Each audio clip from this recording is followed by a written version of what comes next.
I was 8 months sober from everything. Porn, alcohol, drugs. I was completely sober from the whole lot, but I was miserable. So I spent a little time in a mental health hospital under a section where it's a point of suicidal crisis. What's wrong with me? I don't fit with AA or NA or CA and this group. I'm being told that this is how it is. You just need to, all these kind of key statements you hear, like, close your mouth and open your ears. It's a bit aggressive and it's a bit culty. And, my sponsor is the sponsor of the original sponsor of this person. There's this grand lineage and they're the messiah. And some of the people in the rooms, they've got 10, 15, 20 years sobriety under their belts, continuous abstinence from whatever it is, but they're miserable. So again, I looked at that and I'd go, well, what? I've got to be miserable now? I've got to be unhappy, but sober? And that's what I tried to force over the 8 months, which led to me being sectioned. It was very much like, I'll show you lot, this cool. I'm 8 months sober and I'm going to take my own life. My guest today is Ryan Ridgway. Ryan is a former deputy manager for the NHS 111 service and a mental health first aid trainer. From a young age, Ryan struggled with distressing compulsive thoughts, which later gave way to depression, addiction, and resulted in planning suicide. Since then, Ryan has learned how to manage his mental health through various support systems, outlets, and proactive tools. These include teaching, sharing his story, boxing, and MMA. Ryan is extremely passionate about sharing his story and helping others on their well-being journey. He uses his lived experience to facilitate open and honest discussions and help others feel more comfortable sharing their own stories around mental health and well-being. He has worked in mental health full-time for 10 years, but what he feels qualifies him the most is his own journey of mental illness and addiction. So, stay tuned. All right, so welcome, ladies and gentlemen, to another episode of Unhooked. Very excited to have a new guest on the show today, someone who is a fan of the podcast, and I'm a fan of his work. So welcome, Ryan, to the show. Brilliant. Thank you for having me on. Yeah, huge fan. I'm not paid to say that, but your podcast from back in 2022 is something that's kind of supported me and guided me on my journey. So it's great to meet you. Really appreciate you having me on. Yeah. Well, one of the things that I try to do on my podcast is, be an open book, talk about my struggles, hoping that me talking about my struggles will help other people feel comfortable to talk about their own and to not feel alone. And I think that's one of the beautiful things that you do on your channels is really sharing about your experiences and your history. And you're just a real open book. So I'd love to just dive in. And if you could just tell the audience, a little bit about the work you do and the mission you're on right now. Yeah, absolutely. It started back in, 10 years ago. I was deputy manager of the NHS 111 service, and someone said to me, do you want to be a mental health first aider? And I said, what's that? I've heard of physical first aid for accidents. Mental health first aid, is that something we're doing? Do we need that now? Did that course, fell in love with it. It connected the dots for me personally in my own journey. But sadly, I was using mental health first aid, mental health support weekly, sometimes daily, compared to the handful of occasions I've ever gone to an accident and applied physical first aid. So in this modern, fast-paced, very different world, it shows how many people might want to consider their mental health, have some strategies to rebalance, and have some supports. Since leaving that service, I've pretty much taught mental health support every day. I've worked in a mental health service, but it's my own journey of not knowing I had a mental illness, because back in my day, I think I get to say that at the age of 44, sound a little bit like my dad. Back in my day, you didn't talk about mental health. You didn't talk about anxiety, and you certainly didn't talk about, or people weren't aware of, what obsessive compulsive disorder was. And that kind of really connected with addictions. So it's I think that makes us all experts in the world of mental health. We've all had a journey. And when we share that in the right way with the right people, it might form part of their survival guide. Mm. I'd love for you to just talk a little bit about when you first started recognizing that you had some mental health issues. Like, do you remember how old you were and what were some of the things you noticed? It's probably about age 12, earliest memory, around there. And it was thoughts like, turn the light switch on and off 20 times, otherwise your parents would die. And at that age, you don't know if this is normal or usual or part of puberty and growing up. And you think, well, if there's any risk of that happening, I can turn the light switch on off 20 times, no problem. But it escalated. And what made that really hard was the stigma, the judgment, the lack of awareness, the bullying, because you try and share those thoughts with someone who doesn't understand. And you do get the comments, you're crazy, you're weird, psycho, etc. And it just pushes you into the shadows. You start to hide those behaviors, hide those thoughts from others. And, connected to lots of different spaces. So probably about age 12, I think to some degree, I'd always had those thoughts, but, that was the earliest memory. So there was kind of a recognition that you were different in some way, and that there was something a little bit kind of screwed up going on inside.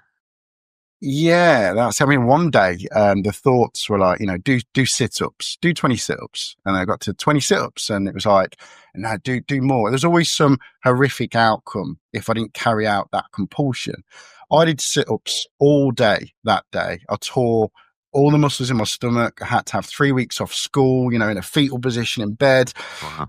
But because this wasn't recognised, people were like, you silly lad. What do you think was happening? There was lots of like judgment, even professionally, like, why did you do that for? Rather than a recognition of what is the thought that drove that emotion, that compulsion, it was just kind of dismissed. And where do you know where these thoughts come from? Like the idea, I need to do these sit-ups, or I need to turn on and off these lights in order to save my parents, or do you know where those thoughts come from? I don't, other than it's an illness, obsessive compulsive disorder, OCD, and there's lots of different subcategories of that. It was just that it was an illness, so I don't think there was any particular trigger. Because mental illness it can run in the family, it can be, hereditary. My dad's got OCD, for example, a cousin has, so there's a trend there. But no, I can't think of any one like traumatic experience or where they started. They just were. Yeah. Wow. How did that? It sounds like it kind of rolled into addiction later on. I'm curious, what are some of your like earlier experiences with addiction, and then how did it progress? Lots of different things. Like you always shared on the podcast, it's not a linear journey. Sometimes it was escapism from the thoughts. What can I use temporarily to get relief from how I'm feeling right now?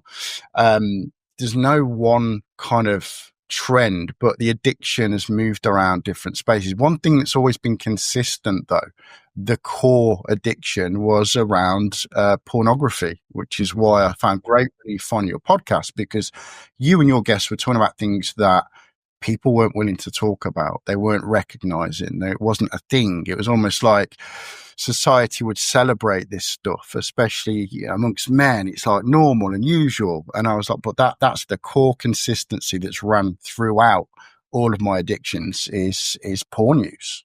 Mm. Yeah, it's one of those ones. It's very strange because even certain kinds of addiction and recovery things can be celebrated. We celebrate someone who's a former alcoholic and in recovery, or former drug addict. But then when it comes to sex addiction or porn addiction or any of these kind of related ones, there's this weird kind of shameful side of it, this taboo aspect that we don't talk about it, we suppress it, we kind of shove it under the rug and pretend it's not there. But it sounds like for you, it was one of the early ones. Absolutely. Like your journey that you've openly shared, it was one of those things from a very early age. You come across, it was a topless kind of calendar that you had back up on walls of garages back in the day. And I found one of those. I was like, wow, this changes the way I feel. What's this? And you're curious at that age. You're like, what's going on here? And the catalogs that you talked about as well, the lingerie section in the catalogs, it's readily available. It's there. You don't really know what's going on inside to make you feel that and feel good, and that uplift and that dopamine. And it's just so available. I love what you've said on one of the podcasts before about, it's got 3 A's that no other addictions ever really had. It's accessible, it's affordable, it's anonymous, and you can't assign those 3 A's to any other addiction: gambling, cocaine, alcohol, and it's scary. It's got those 3 things, 3 commonalities that no other addictions ever had. Right. Yeah, it's one of the, one of the things that makes it such a challenging addiction and just it gets so deeply rooted is just how isolated it can become, because of that anonymity. It's the type of thing we do by ourselves. It's like we go into our room, whatever, we hide it from other people. And so it really can creep in there and be one of those early ones. And I love how you say it can just start as this normal thing. You see a picture and it's like, whoa, this thing makes me feel good when I look at this picture. And it's such a simple, it's a part of our physiology, to kind of to normalize and understand where it comes from. It's not we're not perverted, we're not broken. It's just, oh, when I see these images, it does something inside me that gives me a little rush of feeling good. And of course, we're going to, use that as a coping mechanism down the road. Absolutely. And the changes we've seen as well, back in my day, it was the old VHS or, it was a magazine. And then there's been a transition now of the internet and it being there available. And one of the generation previously, could you go and see image after image or video after video and get that dopamine spike? Like it's evolved to a point where it's something that it is inherent. We're supposed to go out and look and feel and all these kind of things that are like, well, that's normal, right? But when does normal become not normal for me? When's it tip? Or when's it now become a problem? 1% per day through the back door, and suddenly now this is an issue. Where do I go to talk about that? Because CA, AA, NA, SA, it doesn't quite fit. It's very much you're in out. That was my experience, and there's nothing wrong with any of those rooms. They help thousands of people. They're great, but it just didn't quite fit for me. With where do I belong? Where's my tribe? Where's my people of sharing a similar struggle where I can go and talk about this without shame or guilt or feeling bad? That balance. Well, I'd love to hear more about your experience in some of these 12-step programs, but I want to just explore a little bit of your story a bit more. So from porn, it sounds like it did escalate into other kinds of addictions. What were some of the things that it then grew into? Substances, mostly, cocaine use, alcohol. It was almost like a very, very clever, sneaky addiction because your brain will start to find ways of enhancing that experience, right? So you might go on a night out and then you come back, you're under the influence of alcohol or whatever. You're like, oh, I know what I fancy doing now. I'm on my own. It's late at night. I'm drunk, whatever. Let's put on porn. And then you can start to combine these addictions, enhance these addictions. Even I've come across lots of men who, steroid misuse and steroids, testosterone, they increase the sexual desire. So people are going on steroids just to enhance pornography use or using cocaine or alcohol to enhance pornography use. But the core key thing is pornography. That's the thing that kind of it sits around or enhances. Yeah, it's there at such a deep primal level for so many men. I mean, even if people think, oh, my thing is alcohol or my thing is kind of some other substances or drugs like this, there's almost just this undercurrent of our sexual kind of desire and craving that is driving a lot of it underneath the surface. Yeah, 100%.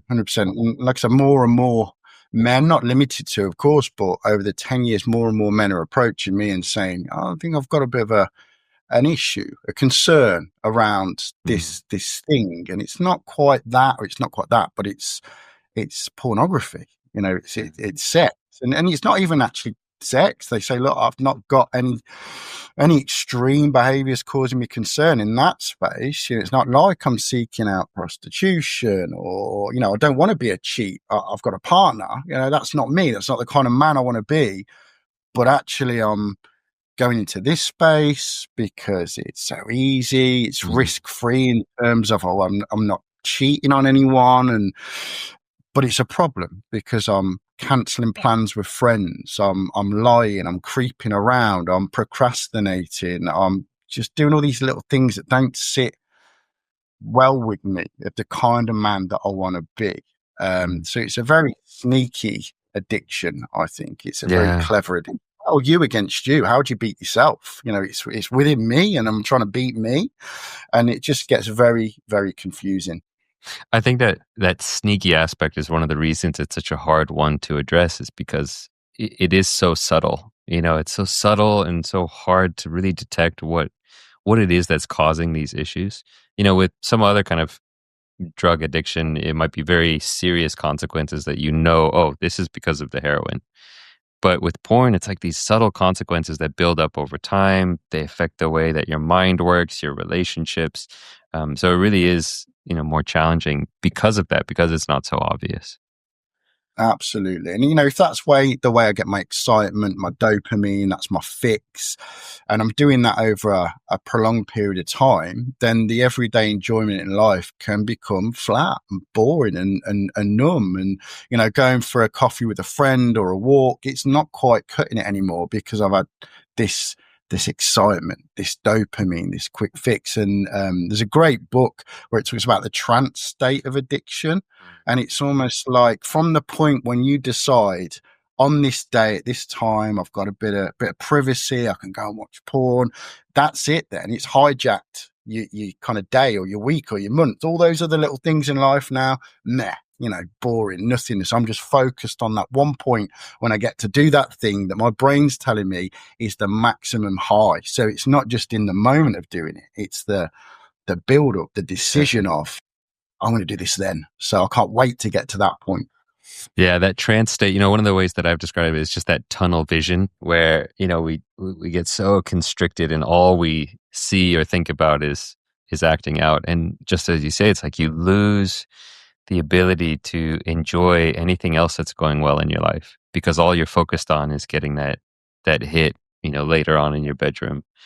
I'd love to know, what was the turning point for you in your life? Like, was there a moment, some kind of a rock bottom, or some kind of experience where you woke up and said, okay, I can't keep living like this? The rock bottom really was being sectioned. So I spent a little time in a mental health hospital under a section where it was a point of suicidal crisis. But interestingly, what led me to that point, I was 8 months sober from everything, porn, alcohol, drugs. I was completely sober from the whole lot, but I was miserable. And that's because I was in the rooms of AA and CA. And even though it didn't quite completely fit, you were told what to think, how to feel. If you shared any struggle, you weren't being honest. And I was being really honest. And I just want to go back to saying those rooms are great. They help so many people. But I found or fell in with a bit of a toxic group where they wouldn't sponsor you if you're on medication for mental illness, because back when these books, I think 1935, the Alcoholics Anonymous original book was written, mental illness didn't exist. It wasn't really talked about. There's some symptoms of depression. So their view was, all of our problems are around addiction. Let's remove the addiction. You're going to live happy, healthy, well, and free. And I wasn't. I was 8 months sober, but absolutely miserable. So that was a bit of a real turning point. There was loads of other factors going on as well. It wasn't just that. But that was the point where, I kind of knew that. And I'd worked in mental health for 6 years by that point, but my head was my own worst enemy. My head said to me, don't tell anyone you're struggling because they'll think you can't do your job. So it forced me into more isolation, more secrecy, until a point when I needed life-saving intervention. I needed people to reach in and, have a kind conversation. So that was probably the lowest point, and a bit of a turning point. But I think with addiction like this, there can be loads of turning points on that journey. It's not a linear journey. You learn little bits, little bits of experience. You go, okay, I could explore this. Yeah. Yeah. Well, I remember one person said to me once that there is no rock bottom. There's always like a trap door where you can open up and go further down. There's all these, as you say, these little turning points, these rock bottoms that we hit at various points. And, there's always a potential for worse or to go back there. But they help us see things more clearly. I'd love to hear what that experience was like for you, being sectioned and really being in the midst of a suicidal crisis. As you look back on it, what was it like? Oh, it was awful. It was a lesson. It was a learning, but it was pretty terrible. Feeling very, very alone, and even being sectioned, it shows how dated some of the support can be. You know, I was on a mattress on an office floor with my shoelaces taken out of my trainers, with someone kind of guarding the door that if I'd have wanted to break free, I could have broke free. And then it was being dosed up on the maximum amount of medication. So I was safe because I was numb, but there was very little aftercare. There was very little check-ins, appointments, you know, let's refer you to a psychologist. There was sadly none of that. And that is heartbreaking, because that was only 4 years ago. It was March 23rd, 4 years ago. And not a lot has changed in the world of mental health support, which is why I think we need to take some ownership, you know, seek out podcasts like yours and look at our own individual journeys. And there's nothing wrong with medication. You know, I'll be on medication for life, but if I just took tablets and did nothing else, I'm still going to be really poorly. My mental illness and addiction is still going to have a very real negative hold on my life. If I take my medication and do the other things and work out my journey, then I can, you know, you wouldn't know I've got a mental illness unless I told you. So I can live happy, healthy, and well. But no, it was a pretty dark time. You know, it was a pretty hard time, and there was very little kind of support to get through and past that. So you were on this journey with 12 steps, and you were 8 months sober from everything. And that's when you found yourself at kind of the darkest. What was it that you didn't have access to? What was it that was missing for you? What was missing was, well, first of all, a conversation around this porn addiction, which was the key thread that ran through all of it. And it was very much, it's our way or no way. You know, you're either in or you're out, and you need to meditate harder. I was meditating 4 hours a day. But with OCD, you know, the thoughts, the catastrophizing, the apocalyptic thinking, you've locked me in my head for 4 hours with that, no recognition that, you know, for OCD, sometimes meditation is not the solution or the answer. So it was these very basic set of tools without any conversation about all the other things that can help.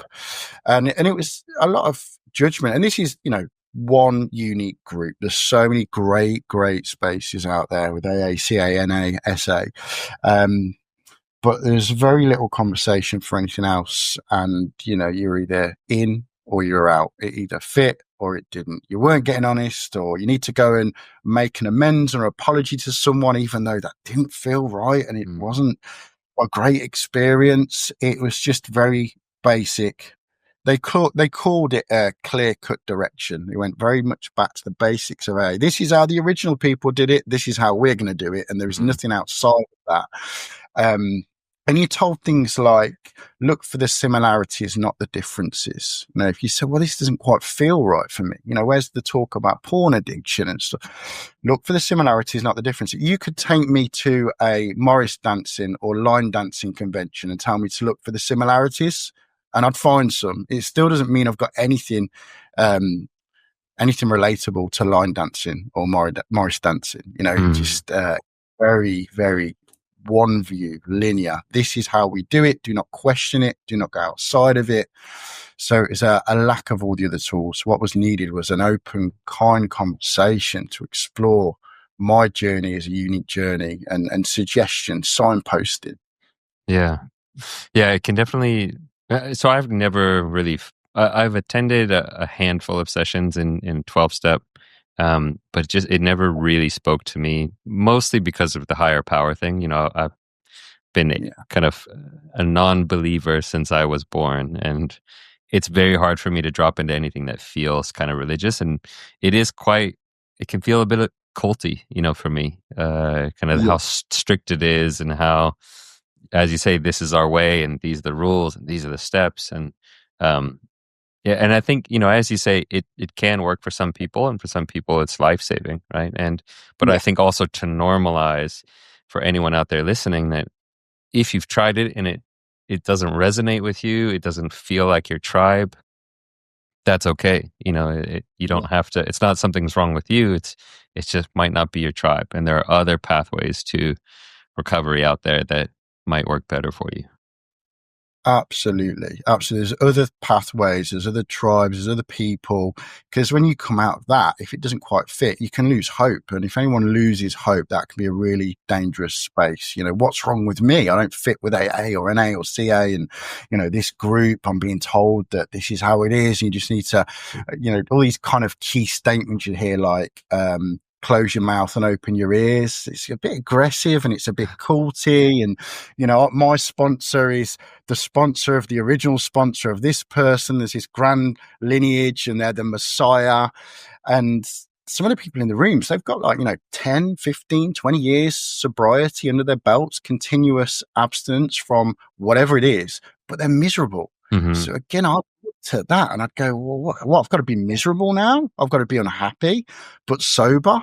And that's what I tried to force over the 8 months, which led to me being sectioned. You know, it was very much like, I'll show you lot, you know, this cool. I'm 8 months sober and I'm going to take my own life. You know, it was almost like this grandiose, like, I'll Active show rebellion, almost kind of thing. you. Yeah. Yeah, and that's really dangerous. So I love what you said there. There's other people out there. There's other groups. There's if it doesn't fit and it doesn't sit right with you, try a virtual group in America. You know, jump online. If you don't fit with that group, do not force it. Do not be told that this is the way it is. Explore with self-compassion, with kindness. You'll find your group. Take little bits from each group. You don't have to be with one group and that's it. I'll go to NA every now and again because I think it's more relaxed and it considers the whole person, the whole journey. But of course, porn isn't a narcotic. So again, it doesn't quite fit. So take the things that feel right for you. It doesn't mean you don't belong. I mean, there's no hope. There's lots out there. I think you brought up the topic of hope, and I was reflecting on this the other day that I think it's, you know, I think it's one of the most important things you need in recovery is hope. Because when you have no hope, it's so hard to just kind of just be there and believe in that future that, okay, this is going to get better. If I put in the work, if I do something, if I reach out, if I get connected, it will get better. But if you don't have that hope, if you just think this is pointless, I've always been this way, I'm always going to be this way, that is like, it's the worst thing because it prevents you from putting in any effort to actually changing your situation. Absolutely. I couldn't agree more. We talk about that all the time in, you know, mental health support and awareness in my teaching. When someone loses hope, and that was me, you know, over those 8 months. If I can't fix me, what chance is there? You know, I work in mental health. I've got a great network, resources. I've tried different groups. I'm in with this group and I lost hope. I thought there's no point. There is always hope. There's always someone out there that can be that guiding light. And, you know, found your podcast, thankfully, your guests, and took little bits from each one and practically applied it. And that kindness as well, that, you know, relapses happen. They do. It's part of the journey of this. Whereas in the rooms, what I found is very judgmental. They've relapsed again. You know, they did 3 months. Oh, why have you relapsed? What weren't you getting on it over?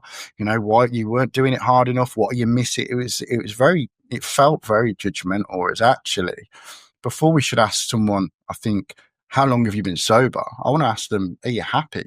How you feeling? So that it's like, oh, I'm on 3 months, I'm on 6 months. Celebrate those wins, absolutely, but don't hang everything on that, because when the person does, if they relapse, it can be a hard fall back. It's on your podcast again, I learned, you know, it's about how you come forward. You can stay with that, or we can reflect on that with some self-compassion. What are we going to do next? How are we going to move forward? It doesn't undo the 3 months or the 6 months. That's still there. It's locked in. You've got that.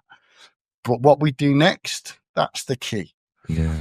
So well said. You know, it really breaks my heart how much people put, you know, so much of an emphasis on their sobriety date or their streak, and this is the last time I acted out. And it's like, to just be kind to yourself and say, okay, you know, I'm making steady progress. Sometimes there's up, sometimes there's down, but the overall trend is in the right direction. And like you say, you know, one of the things that I felt, you know, when I've been in some of these 12-step groups, just as you say, it's like people might be sober, but they just feel kind of like wound up and miserable a lot of the time. And for me, it's like I so much would rather just have an approach that is kind and compassionate and gentle and forgiving, and easygoing and yeah. Totally, totally. That's it. You can kind of see it and feel it in the rooms where someone might have had a really long journey of sobriety, but they're just not great. And there's all this terminology like dry drunk or recovery zombie and this unkind terminology. But yeah, I'd rather be happy. I'd rather be Yeah. happy and be on this lifelong. It's a journey, not a destination, right? Yeah. Let's just this lifelong journey and Yeah. improve, move forward, be the person or man I want to be. If I'm doing that, then the date, it's less important. Right. Yeah. I mean, I don't want to turn this whole episode into just like shitting on 12 steps, but I guess just to kind of like finish out this topic, like one of the, for people listening, and I guess this is kind of why I think it might be helpful to go into, is there are a lot of people listening who are on the fence and kind of like, is this right or not? And having people like you and me kind of talk about our views on it. Because I've had people who are firmly 12 step, proponents and believers on the podcast as well. And I honor those people and their paths. But for me, it's like one of the other things that just, it's hard for me to really drop into it. Is just this, I am an addict kind of statement and label of like, I am an addict and I am powerless. And something about it just doesn't feel right to me. Like for me, what was really powerful in my recovery was recognizing this isn't who I am, and I am more powerful than this thing, and I can actually train my mind and strengthen my mind and overcome this thing. And it's not a death sentence. It's not a life sentence. It's this is because of the causes and conditions. This is because of how I've trained my mind. And I can actually just rewire my mind and change the nature of my subconscious thoughts with intentional practice. And I can't imagine living out my whole life having to like remind myself on a daily basis, I'm an addict, I'm powerless. It just feels so imprisoning. It does. That label in itself, addict, on or off, yes or no. It's just so permanent, right? And that powerlessness, I can lean on spiritual higher power. That can be meditation for me. It doesn't have to be a particular faith or God or whatever. It can be mental health, physical health, spiritual health, like a triangle. What am I doing to fulfill each space? Also in the rooms of AA as well, this allergy they talk about, that never really sat right with me. You've got an allergy. You take a substance like alcohol and it triggers this allergy where you can't stop. And I'm like, but I can stop. And the isolation for me of not being able to have one or two beers in the sunshine in the summer with friends, that isolation of I couldn't do it, that made me feel worse. I could have a couple of beers with friends in the sun and then not have this allergy triggered where I'm going to go on a 3-day bender. But what made me miserable was not being able to do that. And you're not able to explore that in the rooms. And I get it, because there's some people who maybe couldn't do that. And you want to go into these rooms and share a message of hope, right? They don't want to hear you talk about, well, actually, for me, I can have a couple of beers and that's okay.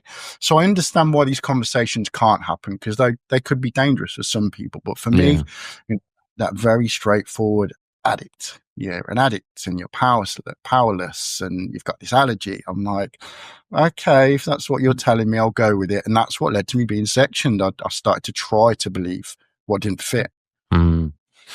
So, I mean, coming out of that, you went through this dark period, the darkest period really that anyone could experience.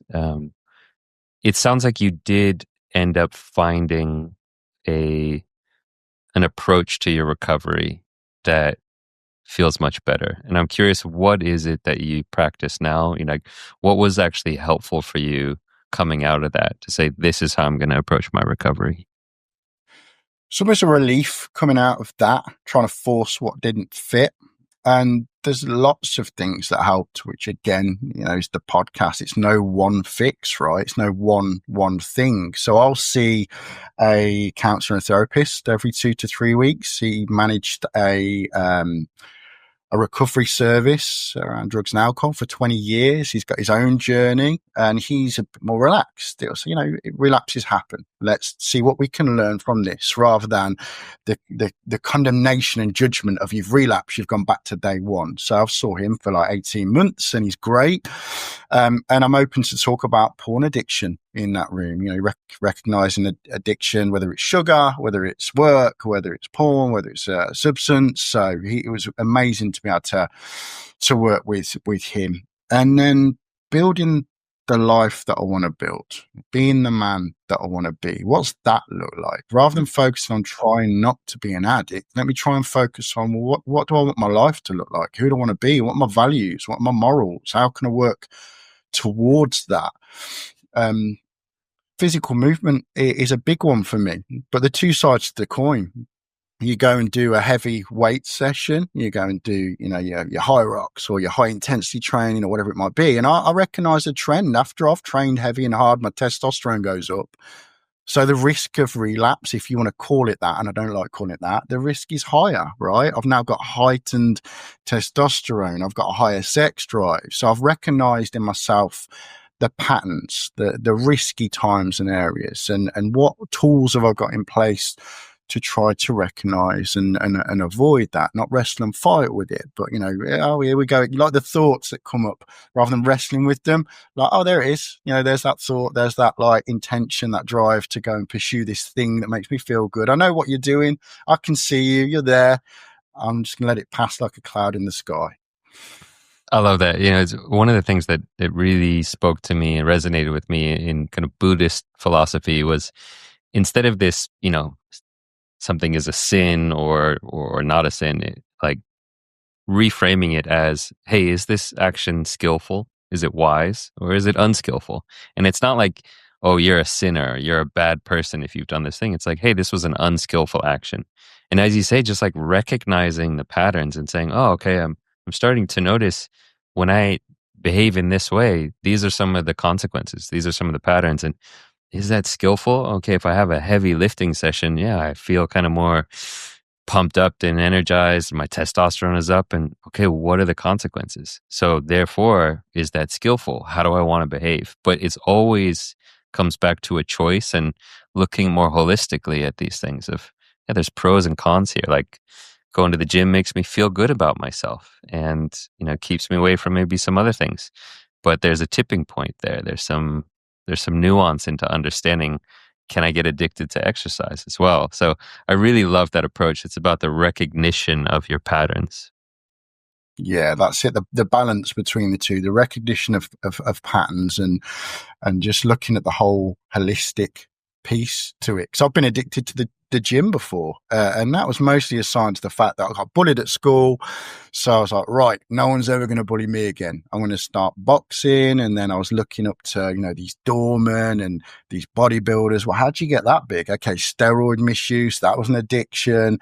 Just getting bigger and bigger and bigger and bigger. But I wasn't happy. I wasn't aware of it. The awareness to know what are these unconscious patterns of behavior, these thinking patterns that are driving me towards that. And then the tipping point in the middle of gym's great, it's good, but I didn't recognize when it's now an addiction, an extreme, having a negative effect or consequence on my life, being driven by these thoughts that aren't helpful or healthy. I think awareness is everything. Being more aware.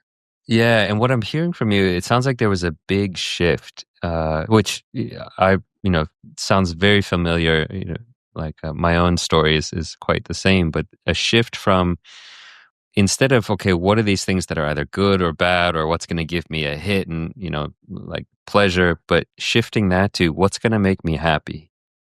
Is this actually going to lead to me feeling deeply fulfilled and at peace inside? Is this going to does it lead to me being happy? And so much, like, the point of recovery isn't about being sober and not acting out. The point of it is to live a happy, fulfilling, a life of integrity. Like, that's the point of recovery. And I think that's probably why you and I kind of maybe don't resonate so much with this, the 12-step approach of just be sober and don't act out and, remember your date, to like, but is that making me happy? It's like, happiness should be the goal, not sobriety. 100%. And I couldn't have told you what happy felt like years ago. I didn't know what happy was. I knew what excitement was. I knew what extremes were. I knew what, that feeling of dopamine was, but Mm. peaceful, joyful, happy, calm. I didn't know what that was or felt like. And I've had to kind of learn emotions, have Yeah. a greater emotional awareness, even the difference between feeling alone and loneliness. They're two very different feelings for me. I've never been alone. Like I've been in a whole room full of people, but I felt lonely. But then I've been on my own. I've not felt loneliness. So understanding what is happy to you, what is peace, what is calm, making that the goal. Because I didn't know what that was. I didn't understand it. Yeah. Well, like you said, I mean, you knew what excitement was. You know, one of the things that I like to say, so one of the deepest lessons I learned from my recovery from porn addiction was pleasure is not the same as happiness. And it sounds almost so simple, like, well, of course it's not. But for at least for my life, my whole strategy for approaching life was, if I have more pleasure, that should make me happy. So more sex, more external validation, more creature comforts, more looking good. It's all just, okay, pleasure. I want to feel good. And realizing that happiness was something else. It was like community and connection and contentment and patience and gratitude and just being present. So many things that had nothing to do with whether something was pleasant or unpleasant. 100%. Yeah, that's it. That community, that connection, that sense of fulfillment that you talk about, and something I confused a lot in this journey, especially with porn addiction, is confusing intimacy with intensity. I didn't know the Mm, difference between the two. I was seeking intensity. I didn't really know what intimacy was. And they are some of the things you can get in the rooms, right? That sense of community and support, but it didn't quite fit in the rooms. I've had to create that sense of community externally. And there's some really good data and studies around, and it's pre-COVID, because sadly some countries got hit harder by COVID than others. But the three countries in the world with the most centenarians pre-COVID were Japan, Italy, and Puerto Rico. And with all the clever Google data and algorithms, I wanted to know why. Was it, something in the water? Was it daylight? Was it nutrition? Those three countries at that time only shared one commonality, and that was sense of community. And they had the most centenarians. So it is important to have and find and be part of a community where we lift each other up and support each other. And that's something that you'll find in those rooms. But if that isn't your community or your tribe, then find yours. Work out yeah. what yours is. Make you get that sense of peace and fulfillment and just calm. Yeah. And connection, I think, like, if it's not your tribe, it's a space where you don't necessarily feel safe or accepted. And I think that's the important part, is you've got to find people where you feel you can actually be vulnerable and you're not going to be judged. You're not going to be shamed or criticized. It's like you're going to be held in a loving space. And that's what we need is, I've, for me, having a handful of friends, and I'm lucky to have a handful because I know not everybody is, but I have, a couple people that I can go to with anything, my deepest shames or whatever. And when I'm feeling most ashamed or embarrassed or low on myself, if I can just share that with these people, they don't even have to say anything, but just the act of being able to share it makes it so much better.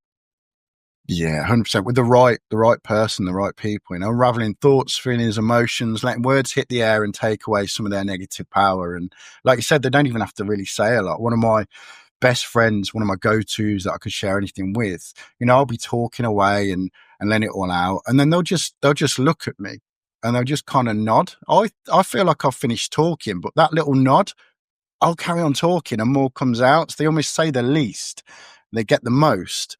And I just know it's that safe space to talk without judgment. Yeah.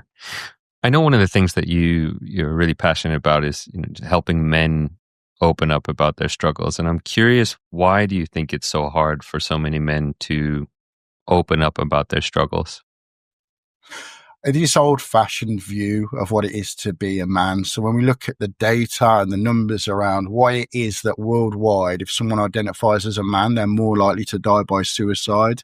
76% of all deaths by suicide in the UK are men, 24% women. We see a similar correlation worldwide. So rather than what's going on? What's the reason? We look for the trends and the patterns. This old fashioned, we're supposed to keep it in, this inherent feeling of it's weak and we're not supposed to talk about mental health or a struggle as a man. And, while we haven't got the tools to be able to talk about it, and even crying, when I was a 18 stone pro MMA fighter, if someone has said to me anything about crying, I said, I don't cry. What are you on about? I don't cry. Ridiculous. It's a human way of processing emotion. I'll be supporting men today and stuff comes up, stuff it's triggering, and they might start to get upset and they always apologize. It was like, oh, I'm sorry. I'm like, you want to apologize for laughing? Why would you apologize for crying? Please let it out. Like, turn the tap on.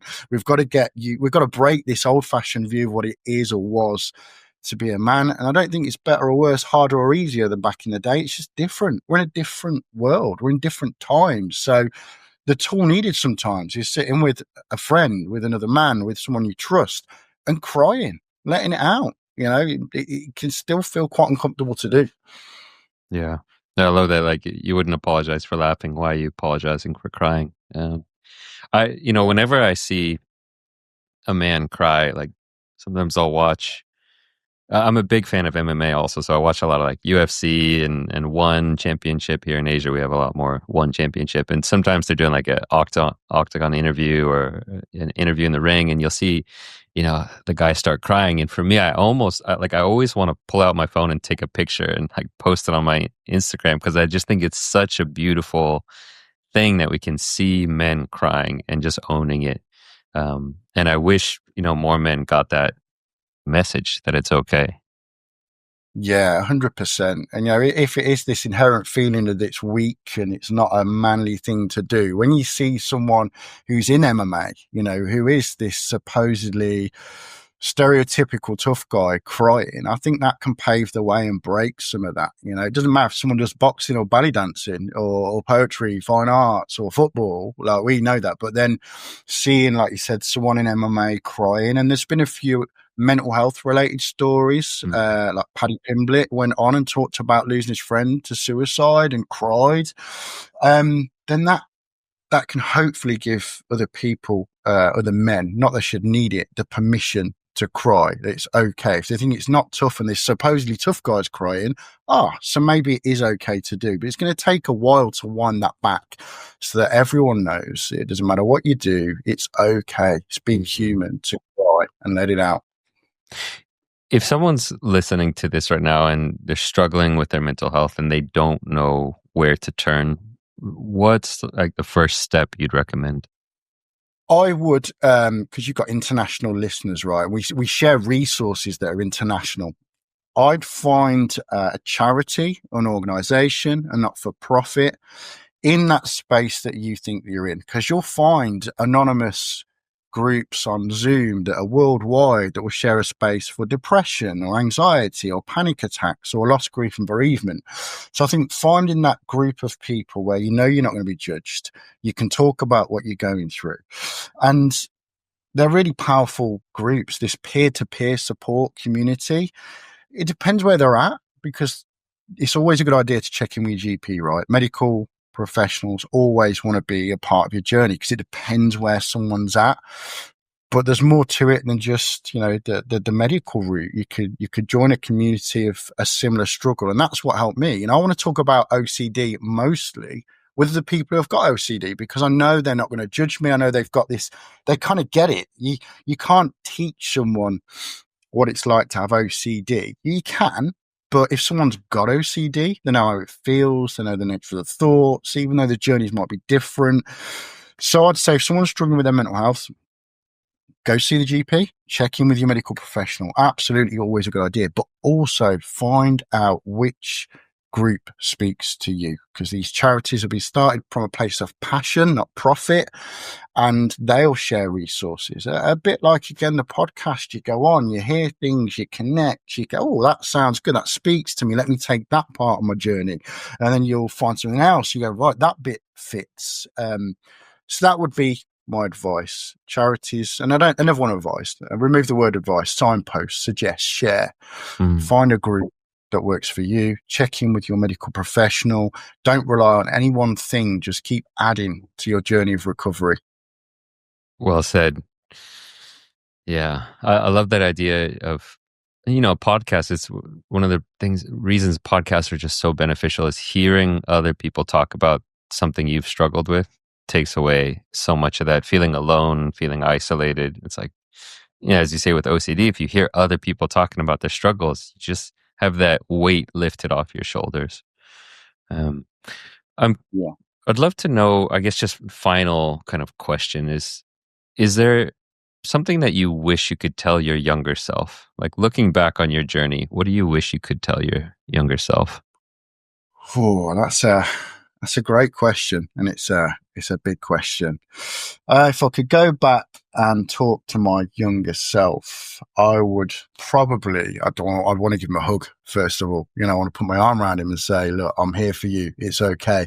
What you're going through is okay. You don't need to hide away, and you don't need to make this your reality of being told you're crazy, you're odd, you're weird, etc. So I'd say there's peace coming.